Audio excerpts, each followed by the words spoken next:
నమస్తే, welcome to Bharati TV. నేను Bapayya. Avinash Reddy arrest, తాడేపల్లిలో అలజడి అని చెప్పేసి ఈ వీడియోకి నేను ఒక టైటిల్ పెట్టాను. జనరల్గా అవినాష్ రెడ్డి అరెస్టు, తాడేపల్లిలో అలజడి అనగానే అది ఖచ్చితంగా వైఎస్ జగన్మోహన్ రెడ్డి తమ్ముడు వైఎస్ అవినాష్ రెడ్డి అరెస్ట్ అయి ఉంటాడని చెప్పి అందరూ అనుకుంటారు. ఎందుకంటే ఇక్కడ వైఎస్ జగన్మోహన్ రెడ్డి ఫోటో మీకు చూపిస్తున్నాను కాబట్టి. కానీ ఇప్పుడు అరెస్ట్ అయింది ఏడుగురి సందింటి అవినాష్ రెడ్డి కాదు, ముప్పిడి అవినాష్ రెడ్డి. సో ఏడుగురి సందింటి అవినాష్ రెడ్డి అంటే జగన్మోహన్ రెడ్డికి మరో బాబాయి కొడుకు. కానీ ఆయన అరెస్ట్ అయ్యాడు అని చెప్పేసి ఒక అనుమానం రావటం కూడా తప్పులేదు. ఎందుకని అంటే జగన్మోహన్ రెడ్డికి సొంత బాబాయి ఉన్నాడు కదా, వైఎస్ వివేకానంద రెడ్డి. ఆయన మర్డర్ కేసులో అవినాష్ రెడ్డి కూడా నిందితుడే. సో ఈ క్రమంలోనే మనకు అనిపించడంలో కూడా, మీకు అనిపించడంలో కూడా తప్పులేదు, సహజమే అది. అయితే ఇప్పుడు అరెస్ట్ అయిన ముప్పిడి అవినాష్ రెడ్డి ఎవరు అని అంటే కనుక ఈయన లిక్కర్ స్కామ్ కేసులో కీలకమైన నిందితుడు. అసలు లిక్కర్ స్కామ్ కేసులో మనీ ఎక్కడి నుంచి వచ్చింది, ఎక్కడికి వెళ్ళింది, ఎలా వెళ్ళింది, ఎవరి జోబుల్లోకి వెళ్ళింది, ఎవరి షెల్ కంపెనీలోకి వెళ్ళింది, మొత్తం అంతా రూటింగ్ ఇతనికి తెలుసట.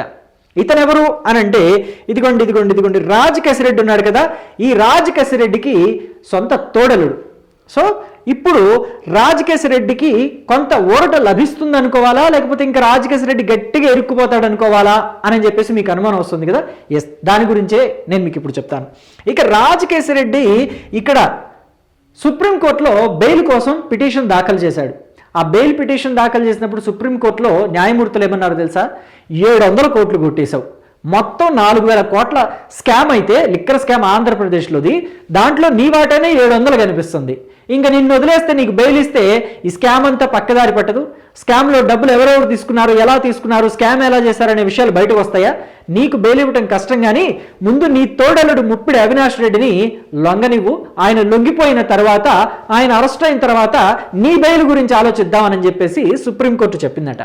అంటే కొంచెం ఒక మాట అంటేనే కదా నిందితుడు బయటకు వస్తాడు. నీకు బెయిల్ ఇప్పిస్తాను అని రాజకేశరెడ్డి గురించి అంటేనే కదా అసలు నిందితుడు కూడా బయటకు వస్తాడు. సో ఇప్పుడు రాజకేశరెడ్డికి ఒక ఎరలాగా వేసిందేమో సుప్రీంకోర్టు. దెబ్బకి ముప్పిడి అవినాష్ రెడ్డి బయటకు వచ్చాడు. అసలు ఈ ముప్పిడి అవినాష్ రెడ్డి ఎక్కడున్నాడు అని కూడా మీకు డౌట్ రావచ్చు. సో దానికి కూడా నేను క్లారిఫికేషన్ ఇస్తాను. ఎప్పుడైతే ఆంధ్రప్రదేశ్లో వైఎస్ఆర్ కాంగ్రెస్ పార్టీ ఓడిపోయిందో 2024లో, కూటమి ప్రభుత్వం అధికారంలోకి వచ్చింది కదా. కూటమి ప్రభుత్వం అధికారంలోకి రాకముందే, అంటే తెలుగుదేశం పార్టీ, జనసేన పార్టీ, భారతీయ జనతా పార్టీగా విడివిడిగా ఉన్నప్పుడే, వాళ్ళు ప్రతిపక్షంలో ఉన్నప్పుడే ఆంధ్రప్రదేశ్లో లిక్కరు పెద్ద స్థాయిలో జరిగింది. ఇది ఒక పెద్ద కుంభకోణం అని చెప్పేసి అంటూనే ఉన్నారు కదా. మరి వాళ్ళు అధికారంలోకి వస్తే ఏం చేస్తారు? ఈ కుంభకోణానికి బయటకు తీయాలనుకుంటారు కదా. అలాగే దానికోసం ఒక సిట్టుని ఏర్పాటు చేశారు. 2024 అధికారంలోకి వచ్చిన తర్వాత కూటమి ప్రభుత్వం సిట్టుని ఏర్పాటు చేసింది లిక్కర్ స్కామ్ వెలికి తీయడానికి. ఎప్పుడైతే సిట్టుని ఏర్పాటు చేసిందో లిక్కర్ స్కామ్ కోసం, దెబ్బకి అవినాష్ రెడ్డి, ముప్పిడి అవినాష్ రెడ్డి, మళ్ళీ ఇక్కడ క్లారిఫికేషన్ ఇవ్వాలి, ముప్పిడి అవినాష్ రెడ్డి చలో పారిపోయాడు. ఎక్కడ దాక్కున్నాడు అంటే థాయిలాండ్లో దాక్కున్నాడు. ఏం చేస్తున్నాడు అక్కడ, ఏం మసాలా చేయించుకుంటున్నాడు మనకేం తెలుస్తుంది. మొత్తానికి డబ్బులు ఉన్నవాళ్ళు కదా, ఊళ్ళో వాళ్ళ డబ్బులే. వీళ్ళు సొంతంగా బిజినెస్లో ఇన్వెస్ట్మెంట్ పెట్టి బ్యాంకు లోన్లు తెచ్చుకుని చేసిన బిజినెస్లు కాదు, నైతికంగా చేసిన బిజినెస్లు కాదు. ఇవన్నీ కూడా జనాల జేబుల్లో నుంచి లాక్కున్న డబ్బులు. ఎలా వచ్చాయి ఆ డబ్బులు కూడా జనాల జేబుల్లో నుంచి? ఎలా వచ్చాయి అంటే సాయంత్రం వరకు కష్టపడి, ఉదయం నుంచి సాయంత్రం వరకు కష్టపడి ఏ 500, 600 లేకపోతే 700 సంపాదిస్తారు కదా. తాపీ పనికి వెళ్ళో, కూలి పనికి వెళ్ళో, లేకపోతే ఏదో ఒక పనికి వెళ్ళి సంపాదించుకుంటారు కదా. వాళ్ళ వీక్నెస్ ఏంటి? ఒళ్ళంతా నొప్పులు వస్తాయి. సాయంత్రానికి ఖచ్చితంగా ఒక క్వార్టర్ మందు పడాలి.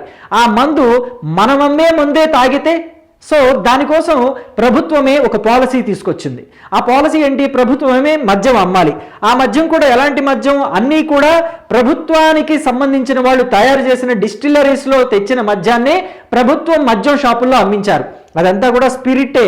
ఇది చూడండి, ఎలాంటి కంపెనీలు అన్నీ కూడా kite, 999, power horse, white horse, young star, ఇదేంటి రాయల్ కింగ్, ఇలా పిచ్చి పిచ్చి. నేనైతే ఇంతవరకు అసలు నా జీవితంలో ఇలాంటి మందు బ్రాండ్లు అయితే చూడలేదు. మరి ఇలాంటి పిచ్చి పిచ్చి మందు బ్రాండ్లన్నీ తాగితే ఏమవుతుంది? లివర్లు పాడవుతాయి, కిడ్నీలు పాడవుతాయి, ఆరోగ్యం పూర్తిగా చెడిపోతుంది.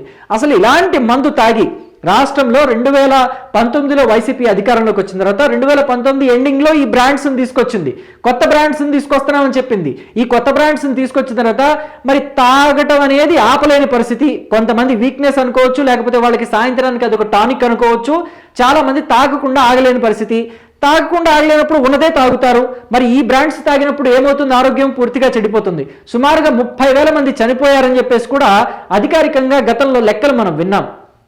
మరి ఇంత దోచుకున్న సొమ్ము, ఇంత దాచుకున్న సొమ్ము అంతా ఉంది కదా. మరి ముప్పిడి అవినాష్ రెడ్డి ఎక్కడైనా ఉంటాడు. థాయిలాండ్లో ఏం కర్మ, స్విట్జర్లాండ్లో అయినా ఉంటాడు, అమెరికాలో అయినా ఉంటాడు, లండన్లో అయినా ఉంటాడు. జనాల సొమ్మే కదా. ఆయనే సంపాదించింది కాదు, వాళ్ళ తాత ముత్తాతల నుంచి వచ్చింది, అంతకన్నా కాదు. సో కాబట్టి ఇన్నాళ్ళు దర్జాగా ఉన్నాడు. ఎప్పుడైతే రాజకేశ్ రెడ్డికి సుప్రీంకోర్టులో చుక్కెదురైందో బెయిల్ కోసం వెళ్ళాడు. ఎందుకు బెయిల్ కోసం వెళ్ళాడు? అసలు ఈ లిక్కర్ స్కామ్ కేసులో ధనుంజయ రెడ్డి, కృష్ణమోహన్ రెడ్డి, బాలాజీ గోవిందప్ప, అలాగే చెవిరెడ్డి భాస్కర్ రెడ్డి, పెద్దిరెడ్డి మిథున్ రెడ్డి, ఇలాంటి వాళ్ళందరికీ బెయిల్ వచ్చింది. కానీ రాజకేశ్ రెడ్డికి మాత్రం బెయిల్ రాలేదు. సో నాకెప్పుడు ఇప్పిస్తారు బెయిల్ అని అంటే, మరి ఈ కేసులో కీలకమైన నిందితుడు నీ తోడల్లుడు ముప్పిడి అవినాష్ రెడ్డి ఉన్నాడు కదా దాక్కుని, రానివ్వు బయటికి, ఆయన వచ్చిన తర్వాత నీ బెయిల్ గురించి ఆలోచిద్దామనంటే అప్పుడు వచ్చాడు ముప్పిడి అవినాష్ రెడ్డి తెర మీదకి. అయితే ఈ ముప్పిడి అవినాష్ రెడ్డి తెర మీదకి వచ్చినప్పటికీ కూడా ఇక్కడ మొత్తం అంతా కూడా ఆయన కేసు ఒప్పేసుకుంటాడు, నేనే చేసేసాను అంటాడా, మరి లేకపోతే నా చేత చేయించింది పలానా వాళ్ళు, దీనికి తాడేపల్లి ప్యాలెస్కి లింక్ ఉంది అని చెప్పేసి నిజాలు కక్కుతాడా, ఏం జరగబోతుంది అన్నది మాత్రం సస్పెన్స్. ఒకవేళ నిజంగా జగన్మోహన్ రెడ్డికే గనక ఈ స్కామ్తో లింక్ ఉంటే, ఇప్పటి వరకు ఏమనుకున్నాం, అదిగో ఇక తాడేపల్లి తలుపులు తట్టడమే సిట్ అధికారులు, విచారిస్తారు, జగన్మోహన్ రెడ్డిని కూడా అరెస్ట్ చేస్తారేమో అని చెప్పేసి చాలా మంది చాలా రకాల కథనాలు వండి వార్చారు. కానీ ఏమైంది? అక్కడి దాకా వెళ్ళలేదు. అసలు సిట్ అధికారులు జగన్మోహన్ రెడ్డిని టచ్ కూడా చేయలేదు.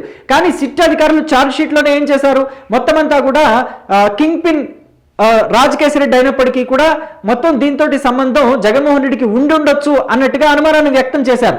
ఎందుకంటే ముఖ్యమంత్రి ఆయనే. సో ఈ మద్యం పాలసీకి సంబంధించి సంతకాలు ఆయన చేయకుండా, ముఖ్యమంత్రి ఆదేశాలు ఇవ్వకుండా జరగవు కదా. సో ఖచ్చితంగా ఇతనికి కూడా సంబంధం ఉంటుంది అని చెప్పేసి అనుమానం వ్యక్తం చేశారు. అయితే జగన్మోహన్ రెడ్డికి వేరే విధేయులు భక్తులు ఉంటారు కదా, వాళ్ళంతా జగన్మోహన్ రెడ్డిని శుద్ధపూస, ఇట్లా ఏదో అంటారు సాంప్రదాయని సుప్పిని శుద్ధపూసని అని చెప్పేసి అలా చూపించే ప్రయత్నం కూడా చేశారు. ముఖ్యంగా విజయసాయి రెడ్డి ఆయన ఏమంటారంటే, జగన్మోహన్ రెడ్డి ఉత్త అమాయకుడు, ఆయన కళ్ళకి గంతలు కట్టేసి ఆయనకి ఏం తెలియకుండా చాటుగా మొత్తం అంతా వ్యవహారం అంతా జగన్మోహన్ రెడ్డి చుట్టూ ఉండే కోటరీని నడిపించింది అనేలాగా చెప్పుకొచ్చారు. అయితే నిజాలన్నీ బయటికి ఎప్పుడు వస్తాయి? సాక్ష్యాధారాలన్నీ దొరికినప్పుడు వస్తాయి. ఇప్పుడు ముప్పిడి అవినాష్ రెడ్డి ఇందులో కీలకంగా ఉన్నాడు. రాజకేశ్ రెడ్డికి తర్వాత ఈ స్కామ్ని, అంటే ఈ స్కామ్ ఎలా చేయాలో రాజకేశ్ రెడ్డి కింగ్ పిన్గా ఉంటే, దీని తర్వాత అసలు మనీ ఎక్కడికి వెళ్ళాలి, ఎలా వెళ్ళాలి, ఎవరి దగ్గరికి వెళ్ళాలి, ఏ షెల్ కంపెనీలోకి వెళ్ళాలి, షెల్ కంపెనీల్లో నుంచి మరి బ్లాక్ మనీ వైట్ మనీగా ఎలా మార్చుకోవాలి, ఇవన్నీ రూటింగ్ చేసింది అవినాష్ రెడ్డి కదా, ముప్పిడి అవినాష్ రెడ్డి కదా. సో ఇప్పుడు ముప్పిడి అవినాష్ రెడ్డి బయటకు వస్తే ఎవరెవరికి వాటాలు వెళ్ళింది ఇందులో అనేది కూడా ఇంకా బయటకు వచ్చే అవకాశం ఉంది. సో కాబట్టి అందుకనే నేను తమ్నైల్లో కూడా తాడేపల్లిలో అలజడి అని చెప్పేసి పెట్టున్నాను. సో మరి మొత్తానికి ఇప్పటికైనా అంటే ఈ తాడేపల్లి ప్యాలెస్లో ఉన్న వాళ్ళకి ఎవరెవరికి సంబంధాలు ఉన్నాయి అనే విషయాలు బయటకు వస్తాయని మీరు అనుకుంటున్నారా? సో చాలామంది ఏమంటున్నారంటే, ముఖ్యంగా అంటే ఇది ఓపెన్ సీక్రెటే, చాలామంది బయటకు మాట్లాడతారు, కానీ ఇక్కడ కామెంట్స్లోనో లేకపోతే యూట్యూబ్లోని కింద కమెంట్స్లోనో చెప్తారే కానీ ఎవరు ఓపెన్గా చెప్పరు.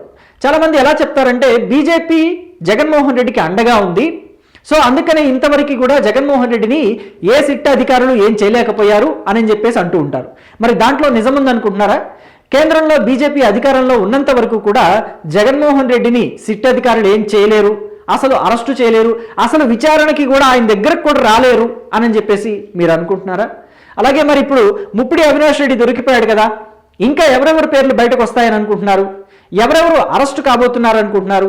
గతంలో అరెస్ట్ అయిన వాళ్ళ బెయిల్లు క్యాన్సిల్ అవుతాయి అనుకుంటున్నారా, లేకపోతే వాళ్ళ బెయిల్ వాళ్ళకే అలాగే కంటిన్యూ అవుతుంది అని చెప్పి భావిస్తున్నారా? మీ అభిప్రాయాల్ని కమెంట్ బాక్స్లో తెలియచేయండి. Thank you.